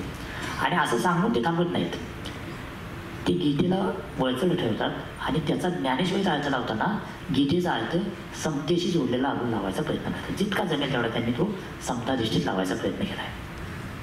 म्हणजे ज्या विषमतेच्या तत्त्वज्ञानानं सगळ्याच पराक्रमाच्या वहिनी माळल्या, त्याच तत्त्वज्ञानाचा आधार घेऊन समतेचं तत्त्वज्ञान मांडायचा प्रयत्न संत परंपरा करते. म्हणून महाराष्ट्र धर्मामध्ये संत परंपरेचं स्थान मोठं आहे. मग ते ज्ञानेश्वरापासून सुरू होतं, तुकाराम मिळोबा ऐकायचंच. पण याच संत परंपरेमध्ये चोखामेळा झाला, याच संत परंपरेमध्ये विसोबा खेचा झाला, याच संत परंपरेमध्ये शेख मोहम्मद झाले. म्हणजे ज्या जातींना, ज्या धर्मांना कुठल्याच ज्ञानाचा अधिकार नाही अशा संतांनी हे सगळं घडवलं. आणि त्यामध्ये महिला संत म्हणाल्या, बहिणाबाईंसारख्या महिला संत म्हणाल्या. म्हणजे ज्यांना ज्यांना नाकारलं त्या सगळ्यांना त्या काळातल्या ज्ञानाच्या चौकटीमध्ये आणायचा प्रयत्न संत परंपरेनं केला आणि तो समतेवर आधारित केला. म्हणून संत परंपरेचं महत्त्व आहे आणि म्हणून महाराष्ट्र धर्माच्या वाटचालीत संत परंपरा ही आवड आहे. असं आम्हाला अधिकार आहे असं जेव्हा लोकांना वाटायला लागतं तेव्हा आपोआपच आपल्या भोवतालची बंधनं पण दिसायला लागतात आणि मग ती बंधनं जुगाडण्यासाठी माणूस तयार व्हायला लागतो. म्हणून अनेक अभ्यासक असं म्हणतात की या संतांच्या परंपरेनं महाराष्ट्रातली भूमी नांगरली, त्या नांगरलेल्या भूमीमध्ये मराठ्यांचं स्वराज्य फुललं, छत्रपती शिवरायांचं स्वराज्य फुललं अशी मांडणी केली जाते. शिवाजी महाराजांचं स्वराज्य येण्याच्या आधी म्हणजे हा दुसरा टप्पा आहे. हा संत परंपरा हा एक टप्पा आहे. दुसरा टप्पा आहे तो आपल्या राजकीय जाणीवांचा आहे. आपल्या राजकीय जाणीवांची सुरुवात ही तसं म्हटलं तर सातवाहनाच्या काळापासून गृहीत राहायला पाहिजे. कारण ते एक मोठं साम्राज्य होतं. म्हणजे फक्त राजकीय अर्थानं किंवा प्रदेश मोठा होता अशा अर्थानं नव्हे, तर ते एक समृद्ध साम्राज्य होतं ज्याच्यामध्ये अनेक ग्रंथांची निर्मिती झाली. मराठी भाषेचा ज्याला उन्नती म्हणता येईल, उत्कर्ष म्हणता येईल. कारण आपल्या महाराष्ट्राची भाषा मराठी ठरली कशामुळं तर ती सातवाहनांच्या काळात ठरली. त्या काळामध्ये सातवाहन राजांनी संस्कृतचा आश्रय कमी करून आणि त्या काळातल्या बाकीच्या प्राकृत भाषा होत्या, शौसिली, पिशाची वगैरे, यांना बाजूला ठेवून मराठीला प्राधान्य दिलं. आणि त्यानंतर आपण असं पाहतोय की मराठीचा ओघ हे सामान्य माणसाच्या बोली भाषेतून लिखित भाषेकडे म्हणजे ज्ञान निर्माण करणाऱ्या भाषेकडे जायला सुरुवात झाली की सातवाहनांच्या काळामध्ये. ते सातवाहनांचं एक समृद्ध असं राज्य होतं. तिथंपासून छत्रपती शिवाजी महाराजांचं राज्य आणि नंतर मग संपूर्ण मराठीशाही असा सगळा राजकीय जाणीवांचा काळ आहे. शिवाजी महाराजांच्या आधीच्या काळामध्ये मराठी साधारण ही जवळजवळ सगळ्या शाळांमध्ये होती. म्हणजे साधारण 12व्या शतकामध्ये यादवांचं महाराष्ट्रातलं राज्य गेलं आणि मुस्लिम अंमल सुरू झाला. त्या मुस्लिम अंमल प्रामुख्यानं बाहेरून आलेला होता आणि बहामनींचं जे राज्य होतं ते मूळचे इथलेच पण मुस्लिम धर्म स्वीकारलेले. तर त्या बहामनींच्या पुढे 5 पाठशाळा झाल्या आणि या सगळ्या शाळांमध्ये मराठा सरदार हे हळूहळू करत एका उंचीवर पोचले. हे शहाजीराजे हे त्यातलं उत्तम उदाहरण किंवा लखुजी जाधवराव हे तिथलं उत्तम उदाहरण. हे सगळे लोक कर्तृत्वाच्या जोरावर या एका विशिष्ट टप्प्यापर्यंत पोचले की ते आता निर्णय घ्यायला लागले होते, ते स्वतःचं लष्कर बाळगायला लागले होते, ते मोठी मुलुकी विकायला लागले होते आणि त्यांच्या जीवावर ह्या पाठशाळा उभ्या होत्या. इतकी ताकद त्यांनी मिळवली होती. ही ताकद मिळवली असली तरी त्या काळातल्या या सगळ्या त्या काळातल्या पुढे आलेल्या माणसांना लक्षात येत होतं की आपलं एकूण रचनेतलं स्थान हे दुय्यम आहे. आपण कुणासाठी तरी तलवार चालवतो, आपण कुणासाठी तरी मुत्सद्देगी करतो, आपलं स्थान काय, आपण आपला निर्णय घेत नाही. याची जाणीव शिवाजी महाराजांच्या वडिलांना म्हणजे शहाजीराजेंना झाल्याचं आपल्याला स्पष्टपणे दिसते, जिजाऊंना झाल्याचं दिसते. आणि त्याचा परिणाम म्हणजे स्वाभाविकपणे तो संस्कार शिवाजी महाराजांच्या मध्ये आलेला आहे.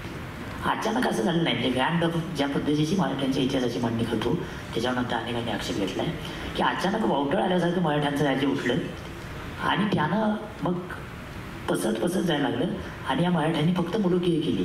अशा प्रकारची एक प्रतिमा मराठ्यांनी म्हणजे त्यावेळेच्या मराठी माणसाला, त्यात मराठा जात म्हणून कदाचित जास्त असेल संख्येनं, पण सगळ्या प्रकारचे लोक त्याच्यामध्ये होते. तर त्यांनी जे काही केलं ती फक्त मुलुकी, ती फक्त लुटमाळ होती असं दाखवायचा प्रयत्न ग्रँड डब आणि त्याच्यासारख्या अनेक इतिहासकारांनी केला. ते असं का दाखवत होते तर त्यांना शिवाजी महाराजांनी जी काही आपल्या महाराष्ट्रामध्ये क्रांती घडवली किंवा शिवाजी महाराजांच्या आधीपासून ही जी काही उसळ चालू होती त्याच्याकडे लोकांचं दुर्लक्ष खायचं होतं किंवा तिकडे लोकांना जाऊ द्यायचं नव्हतं. कारण तिकडे जाऊ देणं म्हणजे परकीयांच्या आक्रमणाविरुद्ध, परकीयांच्या राज्याच्या विरोधात आपला उठाव करायला तयार होणं आणि त्या सगळ्या स्मृती इंग्रजांना पुसायच्या होत्या. कारण त्यांना माहिती होतं की ते जेव्हा देशात आले तेव्हा त्यांना प्यायलं राज्य उभं करता येईल अशी क्षमता असलेला फक्त हा एकच समुदाय होता. तो फक्त तलवारीच्या बळावर नव्हे, म्हणजे तलवारी म्हणाल तर इंग्रजांकडे पण तुगा होते आणि ते शस्त्रबळात पुढं होते, त्या अर्थानं नव्हे तर राज्यव्यवस्था म्हणून सुद्धा. आणि राज्य मिळवल्यानंतर त्याची पुढं विशिष्ट पद्धतीनं त्याची सगळी व्यवस्था लावायची या अर्थानं सुद्धा मराठा हा एकच समुदाय होता की तो इंग्रजांना टक्कर देण्याच्या पोझिशनमध्ये होता किंवा त्या क्षमता मराठ्यांनी विकसित केल्या होत्या. त्यामुळं मराठ्यांचा तेजोभंग होईल किंवा हे काहीतरी लुटारूच होते अशा प्रकारची मांडणी करायचा प्रयत्न ग्रँड डबनं केला. आणि ते नंतर अनेकांनी खोडून पण काढलं. इंग्रज अधिकाऱ्यांनी पण ते खोडून काढलं. हंटरसारखा अधिकारी, लॉयलासारखा अधिकारी यांनी खूप लिहून ठेवलेलं आहे मराठ्यांच्या राज्यकर्ता समाज असण्याविषयी. राज्यकर्ता समाज असणं म्हणजे फक्त मुलूक जिंकणं नव्हे तर त्या मुलकाची शांततामय व्यवस्था लावणं आणि ते कायम टिकवणं. तर हे मराठ्यांनी साध्य केलं होतं. हे महाराष्ट्र धर्म म्हणजे काय तर शिवाजी महाराजांच्या स्वराज्यातून जे येतं तर मराठ्यांना पहिल्यांदा आपण राष्ट्र आहोत.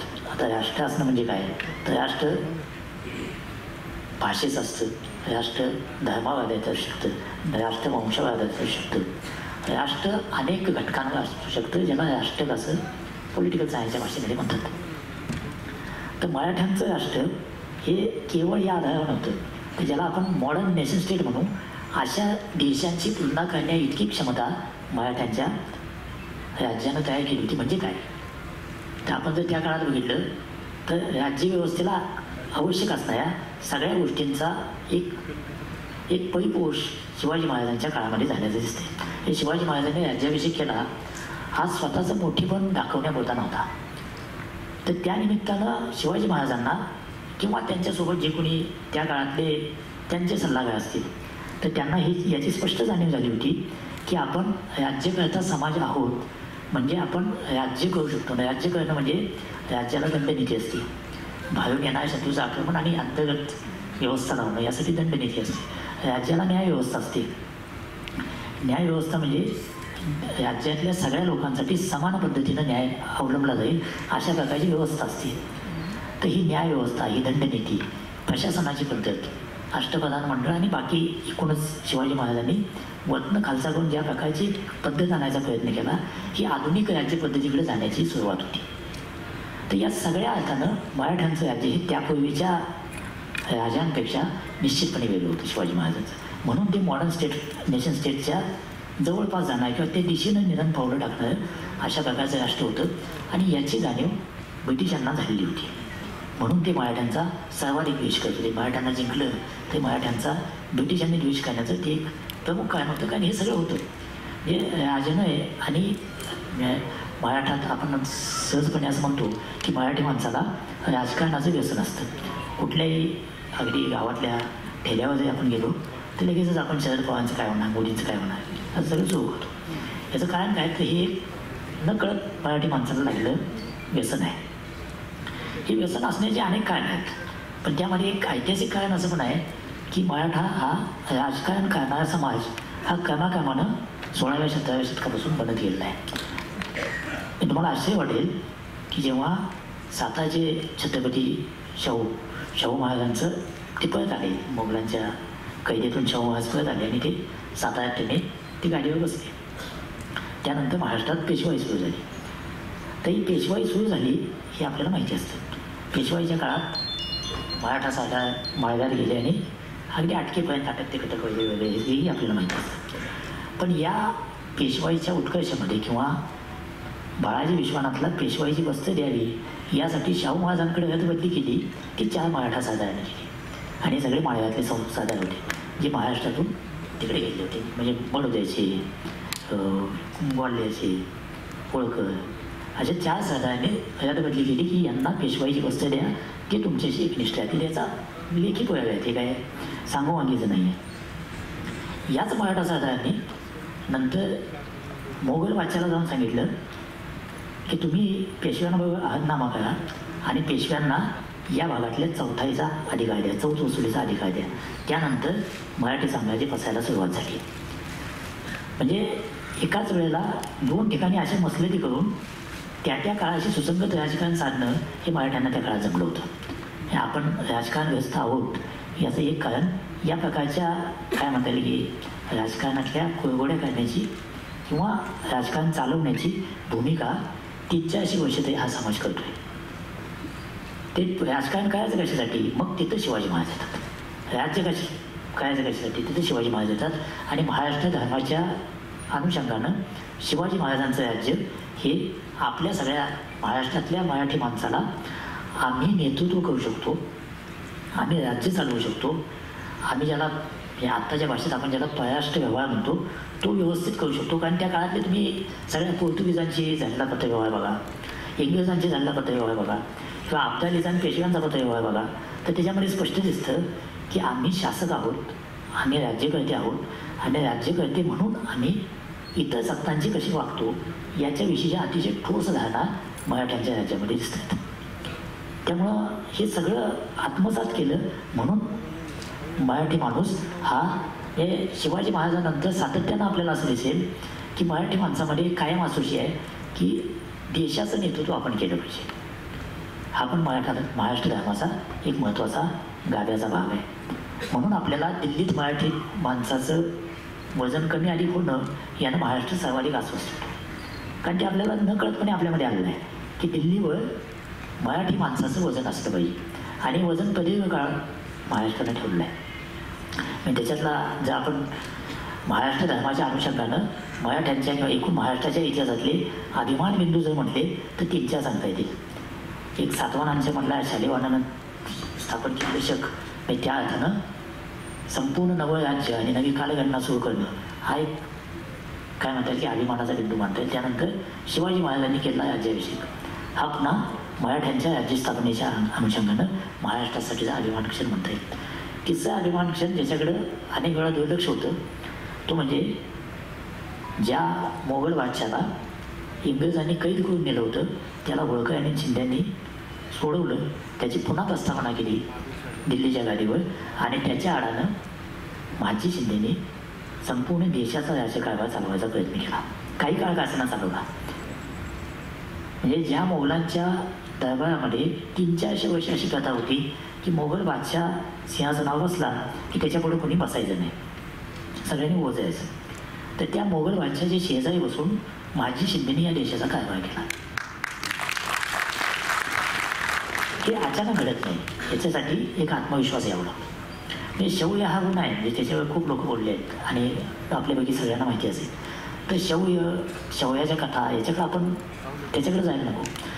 ते शौर्य वापरायचं कुठं आणि कुठं वापरायचं नाही हे पण समजायला लागतं. आणि ते मराठ्यांना हे मराठी समाजाला या 200-300 वर्षाच्या काळामध्ये समजायला लागलं होतं. म्हणून त्याचा आपण ज्या महाराष्ट्र धर्माच्या चौकटीचा विचार करतो त्याच्यामध्ये महत्त्वाचा त्याचा भाग. तर या संपूर्ण मराठ्यांच्या इतिहासानं किंवा महाराष्ट्राच्या इतिहासानं आपल्याला काय दिलं तर एक आत्मविश्वास दिला की ज्यांच्याविषयी असं वाटत होतं की यांचं राज्य जाणायचं नाही किंवा यांच्यासोबत दुय्यमत्व स्वीकारूनच आपल्याला राहावं लागेल, अशा प्रकारच्या सत्तेला आपण पराभूत करू शकतो. नेस्तनाबूत पण करू शकतो आणि कधीतरी त्याच सत्तेचा आधार घेऊन आपण देशावर राज्य पण करू शकतो. हा आत्मविश्वास महाराष्ट्रानं कमवला. दुसरी गोष्ट अशी दाखवून दिली की आम्हाला दिल्लीत नेतृत्व करायची आकांक्षा आहे, ती पण आपल्याकडं कायम आहे. तर ही सगळी मराठ्यांच्या सत्तेतून आलेली सूत्र आहेत. एका बाजूला संतांची परंपरा सांगते की समता सहिष्णुता आपल्याला शिकवते, दुसऱ्या बाजूला मराठ्यांचा राजकीय उदय आपल्याला सांगतो की राज्य करण्याच्या पात्रतेचे आम्ही आहोत आणि त्याच्यासाठीचे सगळे घटक आम्ही आत्मसात केलेले आहेत. तिसरा जो घटक आहे महाराष्ट्र धर्मातला तिसरा प्रभाव आहे तो सुधारकांच्या चळवळीचा किंवा प्रबोधन प्रभावाचा. फक्त सुधारकांची चळवळ म्हणून त्याच्याकडे बघू नये, तर त्या काळातली एकूणच आपल्या देशाची घुसळण म्हणून त्याच्याकडे बघता येईल. इथेही आपल्याला दिसेल की इंग्रजांची सत्ता प्रस्थापित झाली, 1857चा उठाव मोडला त्यांनी आणि त्यानंतर शेवटचं रणजितसिंगाचं राज्य संपलं, शिखांचं राज्य संपलं आणि त्यानंतर इंग्रजांची सत्ता देशामध्ये पूर्णपणे प्रस्थापित झाली. तेव्हा त्या सत्तेचा प्रतिवाद करणारे, प्रतिकार करणारे जे कोणी लोक होते वेगवेगळ्या क्षेत्रातले, त्या सगळ्या क्षेत्रांचं नेतृत्व महाराष्ट्र करत होता. म्हणजे काँग्रेसची स्थापना झाली, त्या काँग्रेसमध्ये जहाल आणि मवाळ असे दोन गट होते. जहालांचं नेतृत्व लोकमान्य टिळक करत होते, मवाळांचं नेतृत्व गोपाळकृष्ण गोखले करत होते, दोन्ही मराठी माणसं. तर त्या अर्थात आपण बघितलं तर हे जे नेतृत्व करण्याचे जो गुण आहे तर तो गुण आपल्याला या प्रबोधनाच्या काळामध्ये पण आल्याचं दिसेल. तर हा झाला राजकीय गुण. प्रबोधनाच्या चळवळीने किंवा त्या सगळ्या काळानं आपल्याला काय दिलं तर त्यानं आपल्याला महाराष्ट्र धर्माची चौकट अधिक व्यापक आणि अधिक टोकदार करून दिली. कारण तेव्हा जी घुसळण झाली त्याच्यामध्ये महाराष्ट्र धर्म एका बाजूला टोकाचा धर्मवादी आणि दुसऱ्या बाजूला धर्मच नाकारणारा, अशा दोन्हीकडे त्याची ओढाताण झाली आणि त्यातून आपल्याला आत्ताच्या महाराष्ट्र धर्माची मांडणी करता येणं शक्य आहे. अशा प्रकारची सूत्र त्यावेळेला त्या सगळ्या घुसळणीमध्ये आपल्याला मिळत आहेत. इंग्रजांचं राज्य स्थापन झाल्यानंतर हे राज्य नको असं तेव्हा शिकलेल्या सगळ्यांनाच वाटत होतं. पण नको म्हणजे काय, तिथं काय असायला पाहिजे. समजा इंग्रजांचं राज्य गेलं तर असायला काय पाहिजे, तर याच्याविषयीचे दोन प्रवाह आपल्या देशामध्ये कळत नकळत तयार झाले होते. एक प्रवाह होता की इंग्रजांना घालवायला पाहिजे आणि ते घालवल्यानंतर जे कोणी येतील ते जे मूळचे होते ते आले पाहिजेत. म्हणजे ज्यांच्या हातात इंग्रजांच्या आधी सत्ता होती त्यांच्या हातात सत्ता आली पाहिजे. यामध्ये मुस्लिमही होते आणि हिंदूही होते. ही जी काय लढत आहे ती आपल्याला स्वातंत्र्याच्या वेळेला पण दिसेल, आपली घटना तयार होत असताना पण दिसेल की या सगळ्या मंडळींना असं वाटत होतं की ज्यांच्या हातून इंग्रजांनी सत्ता घेतली त्यांच्याकडेही सत्ता गेली पाहिजे. आणि दुसरा जो प्रभाव होता त्याच्याही लक्षात आलं होतं की आता यापुढं या प्रकारची मध्ययुगीन सत्ता येणं अशक्य आहे. आता आपल्याला जगामध्ये जर कॉम्पीट करायचं असेल तर पाश्चिमात्य सत्ता ज्या प्रकारे काम करतात त्या प्रकारेच काम करावं लागेल. म्हणून मग इंग्रजांना समजणाऱ्या भाषेत त्यांना सांगावं लागेल आणि तिथून मग ज्याला आपण अर्ज विनंत्याची चळवळ म्हणून असं धुडकावून लावायचा प्रयत्न करतो त्या गोष्टी सुरू झाल्या. रानडे, टिळक, आगरकर वगैरेंची ती एक मोठी परंपरा सुरू झाली आणि या मंडळींनी पहिला विचार काय केला, उद्या जर आपण सत्तेवर येणार असू तर ती सत्ता चालवण्यासाठीचे गुण म्हणजे नव्या काळातली सत्ता चालवण्यासाठीचे गुण आणि त्या प्रकारचा समाज आपण आहोत का. मग गोपाळ आहे देशमुखांची शतपत्र ज्या लोकहितवादी ज्यांना आपण असं म्हणतो ते पहिल्यांदा आपल्या समाजावर आणि विशेषतः ब्राह्मणांवर, ब्राह्मणातल्या प्रथांवर प्रचंड टीका करतात, तुटून पडतात आणि ते दाखवून देतात की या प्रकारचा समाज हा काही नवा राज्यकर्ता होऊ शकत नाही. ती मांडणी काय आहे त्यांची, तर आपण आधी इंग्रजांना सांगू की तुम्ही आम्हाला पार्लमेंटसाठी आम्हाला पण जागा दिली पाहिजे, आमचे लोकप्रतिनिधी निवडून गेले पाहिजेत. म्हणजे ते मुळात फायकत कशापासून घेतात तर राजाच्या मुलांना राजा व्हावा यापासून फायकत घ्यायला सुरुवात होते आणि ते म्हणतात आमचे लोकप्रतिनिधी निवडायची मुभा द्यायला पाहिजे. आणि ते मग असं म्हणतात की हळूहळू करत आपण इतकं शिकून घेऊ त्यांच्याकडून आणि एक दिवस त्यांना हळूच सांगू की आता तुम्ही निघून जा, तुमची आम्हाला गरज नाही आहे. आणि यासाठी लोकहितवादींनी ठरवलेली मुदत होती 100 वर्षाची आणि आपण बघतो की शतपत्र लिहिल्यानंतर साधारणतः 100 वर्षांनी देशाला स्वातंत्र्य मिळालं. या लोकहितवादींना अंदाज आला असावा की त्यासाठी नवं राज्य सांभाळण्यासाठी ज्या काही सगळ्या गोष्टी घडायला पाहिजेत मधल्या काळात त्याला 100 वर्ष जाणार आहेत. तर ही त्याच्याही आधी दादोबा पांडुरंग तळखरकर किंवा बाळशास्त्री जांभेकर इथून झालेली सुरुवात, मग महात्मा फुले, शाहू फुले आंबेडकर या तिघांची नावं आपण एकत्र घेतो. त्यांनी त्याला दिलेला सामाजिक सुधारणाचा किंवा ज्या सगळ्या मागं खेचणाऱ्या रूढी परंपरा आहेत त्यांना नकार देण्याचा, त्या मोडून काढण्याचा आणि त्याच्यासाठी बळ वापरण्याचा हा जो काही पंथ या ठिकाणी दिला, अशा सुधारणांच्या चळवळीतल्या अनेक लोकांनी ही मांडणी केली की ज्याच्या आधारे आपल्याला असं दिसते. आणि याच काळात महाराष्ट्र धर्मावर, महाराष्ट्र धर्म या संकल्पनेवर प्रचंड उहापोह झालेला आहे. तो विठ्ठलरामजी शिंदेने केलेला आहे, तो राजाराम शास्त्री भागवतांनी केलेला आहे, तो न्यायमूर्ती रानडेंनी केलेला आहे, तो टिळक आगरकरांनी काही प्रमाणात कासेना केलेला आहे. त्याची संकल्पना महात्मा फुलेंनी मांडली आहे. या सगळ्यांनी वेगवेगळ्या पद्धतीने का असेना पण महाराष्ट्र धर्म, आम्ही मराठी कोण हा प्रश्न विचारत आम्ही कोण आणि आम्हाला कुठं जायचं आहे याचं दिग्दर्शन करायचा प्रयत्न केला. आणि त्याच्यातून आपल्याला लक्षात येईल की एक संत परंपरा, दुसरी राजकीय परंपरा आणि तिसरी प्रबोधनाची परंपरा, ज्याच्यातून आपण जाती धर्म याला विरोध करत आणि विशेषतः वर्णगंडाला विरोध करत, म्हणजे चातुर्वर्ण आणि त्यातल्या त्रिवर्णिकांचं म्हणजे 3 जे वरिष्ठ वर्ण मांडले जर गेली तर त्यांचा करता असणं हे नाकारायला सुरुवात केली, स्पष्टपणे नाकारायला सुरुवात केली. ती या प्रबोधनाच्या काळामध्ये सुरुवात केली. ते जर तेव्हा झालं नसतं तर कदाचित स्वातंत्र्य आल्यानंतर सुद्धा कोणी ज्ञान मिळवायचं, कोणी ज्ञान मिळवायचं नाही, कोणी कुठलं काम करायचं, कोणी कुठलं काम करायचं नाही, या प्रकारचे भेदाभेद कदाचित आपल्याकडे राहिले असतील. ते राहिले नाहीत याचं कारण महाराष्ट्र धर्माची प्रागतिक पुढे जाणारी चौकट या सगळ्या विचारवंतांनी मांडली आहे. तर या 3 परंपराकडं बघण्याचे 3 दृष्टिकोन आहेत. एक दृष्टिकोन आहे तो पूर्णपणे धर्मवादी आहे, दुसरा दृष्टिकोन आहे तो धर्मच नाकारणं आहे, आणि तिसरा दृष्टिकोन आहे तो समन्वयाचा दृष्टिकोन आहे.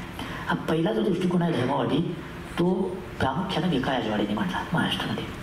विका राजवाडेंनी मांडला. नंतर टिळकांचे जे अनुयायी होते, म्हणजे टिळक काही इतके टोकाचे नव्हते, पण टिळकांचे जे अनुयायी होते त्या सगळ्यांनी तो विचारव्यूह उचलून धरला आहे. राजवाड्यांचं म्हणणं काय होतं, म्हणजे शिवाजी महाराजांच्या राज्याविषयी राजवाड्यांचं म्हणणं होतं की शिवाजी महाराजांचं राज्य अलौकिक होतं, शिवाजी महाराज हे अलौकिक पुरुष होते, याच्याविषयी काही शंका नाही.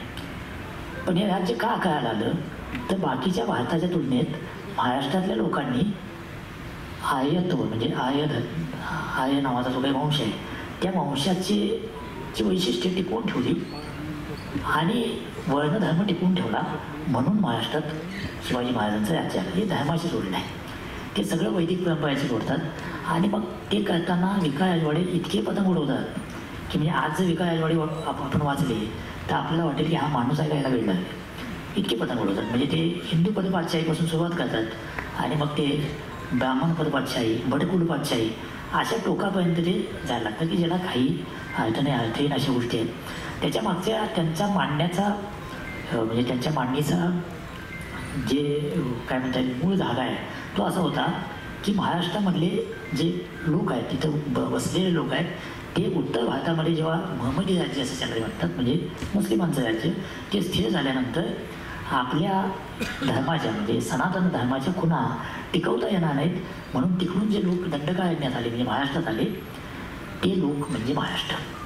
आणि त्या लोकांमधले ब्राह्मण आणि क्षत्रिय यांनी महाराष्ट्र घडवला.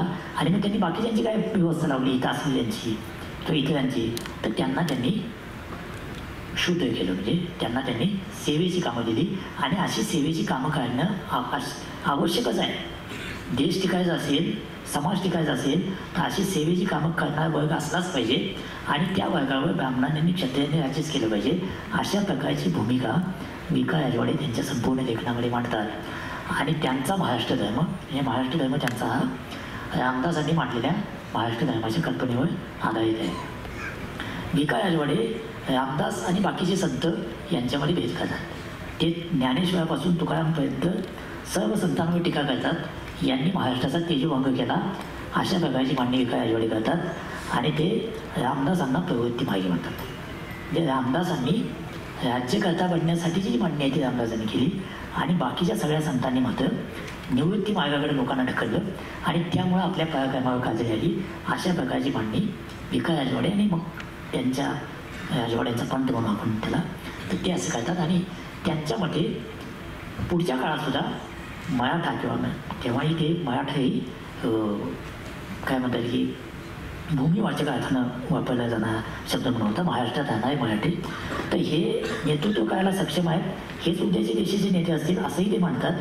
पण ते असतील म्हणजे कोण, तर त्यातली कर्त्याची भूमिका ही ब्राह्मणांना आणि क्षत्रियांना, त्यातही त्यांची जे फार गमतीचे कोणाटेवढ्या मारले आहेत त्यांनी, त्यांचं म्हणणं आहे की ब्राह्मणांनी तो अधिक टिकवलं, क्षत्रियांनी ते थोडं कमी टिकवलं. म्हणजे थोडं कमी आणि थोडं अधिक याची मापं काय आहे ते त्यांनाच माहीत, ते कधी त्यांनी लिहिलेलं नाही आहे.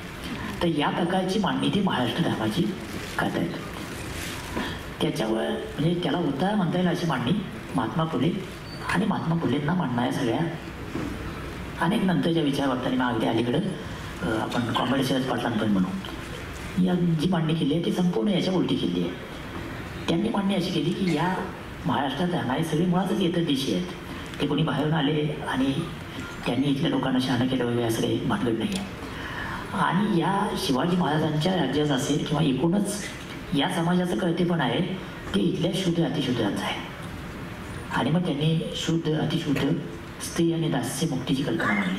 शिवाजी महाराजांच्या राज्याकडं महात्मा फुले आणि तो विचारप्रवाह मांडणारे सगळे विचारवंत अशा पद्धतीने बघतायत की हे राज्य हे इथल्या सगळ्या समाजाचं राज्य होतं आणि वास्तव आहे. शिवाजी महाराजांच्या राज्यामध्ये त्यांचं राज्य निर्माण करण्यामध्ये अगदी लढणाऱ्यांपासून त्या राज्याची व्यवस्था बघणाऱ्यांपर्यंत सगळ्या प्रकारच्या सगळ्या जाती धर्माचे लोक आहेत, मुस्लिम आहेत आणि सगळ्याच जातीचे लोक आहेत. म्हणजे नंतरच्या काळामध्ये आपल्या महाराष्ट्रामध्ये चित्पावन विरुद्ध अन्य ब्राह्मण हे विका राजवाड्यांचेच प्रकरण आहे की ते इतकं संकुचित करत जातात महाराष्ट्र धर्म की आधी ते ब्राह्मण म्हणतात, मग त्यानंतर फक्त चित्पावन म्हणतात. हे संकुचित करण्याचे टोक राजवाडे गाठतात.